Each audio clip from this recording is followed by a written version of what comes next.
নমস্কাৰ। ডেষ্টিনেৰীৰ প্ৰতিজন শুভাকাংক্ষীক মই অপূৰ্বই সকলোকে নতুন বছৰ হিয়াৰ ভৰা শুভেচ্ছা জনাইছো।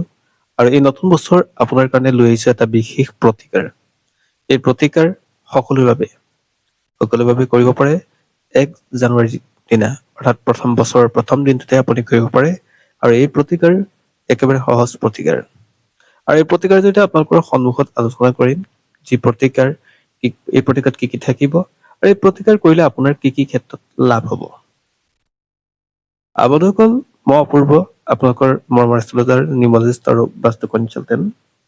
আগন্তুক বছৰটোত আপোনাৰ কোনো বিষয় যদি মনত খুদনি থাকে বা এষ্ট্ৰলজি সম্পৰ্কে যদি কিবা জানিবলগীয়া থাকে, তেনেহলে আমাৰ এই স্ক্ৰীণত দিয়া নাম্বাৰৰ সৈতে যোগাযোগ কৰিব পাৰে আৰু উপযুক্ত সমাধান ল'ব পাৰে।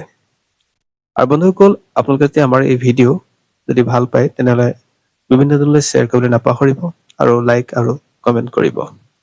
আৰু সমান্তৰালকে আপুনি আমাৰ যদি ফেচবুকত যদি চাই আছে তেনেহলে পেজটো ফ'ল' কৰিব, আৰু ইউটিউবত যদি চাইছে তেনেহলে চেনেলটো ছাবস্ক্ৰাইব কৰি কাষত থকা বেল আইকনটো প্ৰেছ কৰিব। বন্ধুসকল, এতিয়া আহিছো প্ৰতিকাৰ অৰ্থাৎ উপায় লৈ। আপোনালোকৰ সন্মুখত কম বুলি কৈছিলো যে 2025 বৰ্ষত এনে এক বিশেষ উপায়, যি উপায়ৰ জৰিয়তে আপুনি 25 বৰ্ষটো সুন্দৰ বছৰ বা সাফল্যমণ্ডিত কৰিব পাৰে। অৰ্থাৎ 2024ত আপোনাৰ পূৰ্ণ নোহোৱা, অৰ্থাৎ যি আধাৰুৱা কাম আছিলে সেই আধাৰুৱা কাম যেতিয়া 2025ত পূৰ্ণ হয়, বা সুখ শান্তিৰে আপোনাৰ ঘৰখন যেন ভৰি পৰে, আৰ্থিক দিশটো যাতে আপোনাৰ উন্নত হয়, যিসকলে বিবাহ বাহুৰ এইবিলাকত সমস্যা আছিলে সেই সমস্যাবোৰ যাতে দূৰ হয়, বা বিবাহিতৰ জীৱনবিলাক যাতে সুন্দৰ হয়, সকলো ক্ষেত্ৰতে আপোনাৰ যাতে পজিটিভ হয়, আপুনি আৰম্ভ কৰা ব্যৱসায়টো বা আৰম্ভ কৰিম বুলি ভাবি থকা ব্যৱসায়টো যাতে আৰম্ভ হয়, বা আৰম্ভ কৰাৰ পিছত যাতে গ্ৰথ হয়, আপোনাৰ কৰ্মস্থানত যাতে পদোন্নতি হয়, বা কৰ্মস্থানত যাতে আপুনি পূৰ্বতকৈ আপোনাৰ মান মৰ্যাদা শক্তি বৃদ্ধি হওক।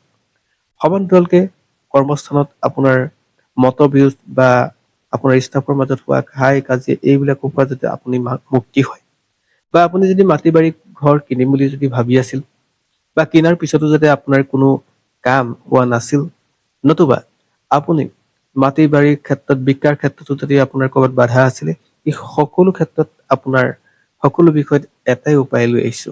আৰু সেই উপায় আপুনি জানুৱাৰীৰ প্ৰথম দিনটোতে কৰিব লাগে, অৰ্থাৎ 2025 বৰ্ষৰ প্ৰথম দিনটোত আপুনি কৰা এই উপায়ৰ জৰিয়তে মই উল্লেখ কৰা সকলো দিশতে আপোনাৰ কাৰণে পজিটিভ বাৰ্তা আহিব।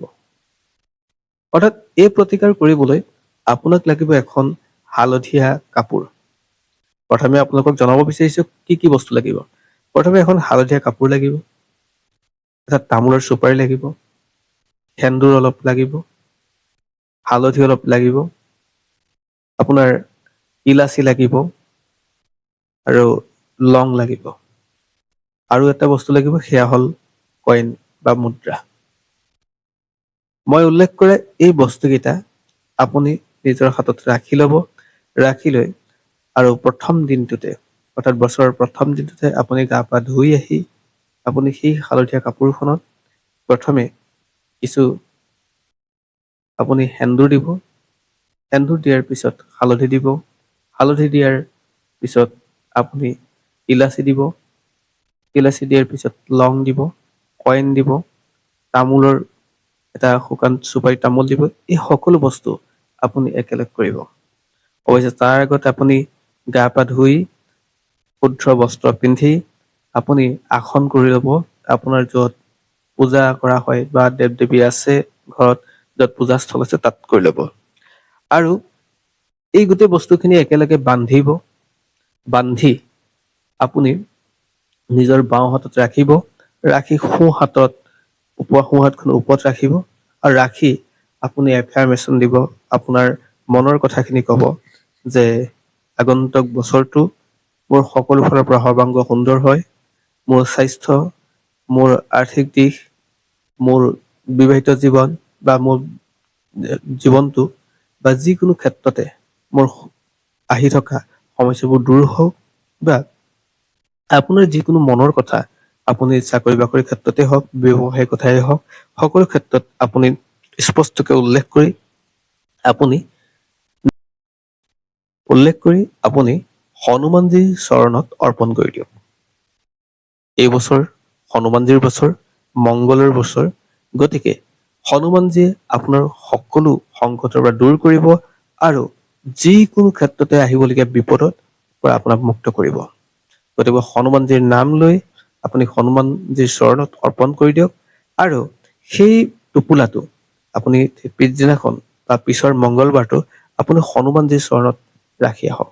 প্ৰথম দিনাখন আপোনাৰ ঘৰৰ য'ত পূজা কৰে তাতে ৰাখিব, অৰ্থাৎ পুৰা এক সপ্তাহৰ পিছত হনুমানজীৰ প্ৰথম মংগলবাৰটোতে মানে বছৰটোৰ হনুমানজীৰ চৰণত দি থৈ আহক। ডেফিনেটলি আপোনাৰ কাৰণে বছৰটো ইতিবাচক আৰু ফলপ্ৰসূ হ'ব।